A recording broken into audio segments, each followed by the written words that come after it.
অভিযুক্তদের থানা থেকে ছাড়িয়ে নিতে রানীর বাজারে আসাম আগরতলা জাতীয় সড়ক অবরোধ স্থানীয়দের অভিযোগ, পুলিশ যাদেরকে আটক করেছে তারা নির্দোষ, তাদেরকে ছেড়ে দিতে হবে।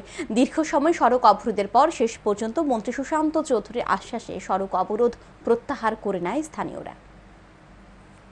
গত রবিবার রানীর বাজার দুর্গানগরে ঘটে যায় এক অনভিপ্রেত ঘটনা। সমাজদ্রোহীরা সমাজে অশান্তি ছড়ানোর লক্ষ্যে দুর্গানগরে কালী মূর্তির মাথা ও মহাদেবের মাথা ভেঙে দেয় রাতের অন্ধকারে।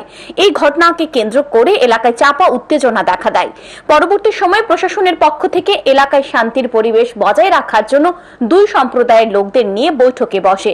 এই বৈঠক চলাকালীন সময় কিছু দুষ্কৃতী কিছু সংখ্যালঘু পরিবারের উপর আক্রমণ চালায়। এই নিয়ে এলাকায় দেখা দেয় উত্তেজনা। এলাকায় মোতায়েন করা হয় বিশাল পুলিশ বাহিনী। বর্তমানে এলাকায় থমথমে পরিবেশ বিরাজ করছে।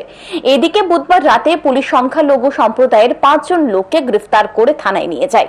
তারই প্রতিবাদে বৃহস্পতিবার সকালে এলাকার জনগণ একত্রিত হয়ে আসাম আগরতলা জাতীয় সড়কের রানীর বাজার সড়ক অবরোধে বসে। তাদের দাবি, পুলিশ যাদের গ্রেফতার করেছে তারা নির্দোষ, তাদেরকে থানা থেকে ছেড়ে দিতে হবে। সড়ক অবরোধের খবর পেয়ে ঘটনাস্থলে ছুটে যায় বিশাল পুলিশ বাহিনী। রাস্তার দুপাশে আটকে পড়ে ছোট বড় বহু যানবাহন। পরে ঘটনাস্থলে ছুটে যান পশ্চিম জেলার পুলিশ সুপার কিরণ কুমারকে, মন্ত্রী সুশান্ত চৌধুরী সহ অন্যান্যরা। মন্ত্রী সুশান্ত চৌধুরী কথা বলেন স্থানীয়দের সাথে। তিনি স্থানীয়দের জানান, পুলিশকে পুলিশের কাজ করতে দিতে হবে। পুলিশ ঘটনার তদন্ত করছে। আইন সকলের জন্য সমান, আইনের রাস্তায় চলবে। সড়ক অবরোধ করে রাখলে সমস্যার সমাধান হবে না, তাই সড়ক অবরোধ মুক্ত করে দেওয়ার জন্য তিনি আহ্বান জানান। ধর্ম বর্ণ সমস্ত কিছুর ভিত্তিতে দেশ চলে না দাদা। এই কারণে আমার শুনেন, যেটা হয়েছে আইনিভাবে আমরা দেখব, পুলিশের কাজ করছে। আমরা এখন বাকিটা দেখব, তারা যাতে কোনো অসুবিধা না হয় এটা আমরা দেখব। আমি নাট মন্দির করে দেবো।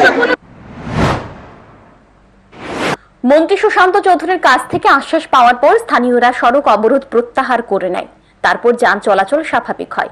জানা যায়, কালী মূর্তির মাথা ভাঙার ঘটনা ও সংখ্যালঘুদের বাড়িতে আক্রমণ চালানোর ঘটনার তদন্ত জারি রেখেছে পুলিশ।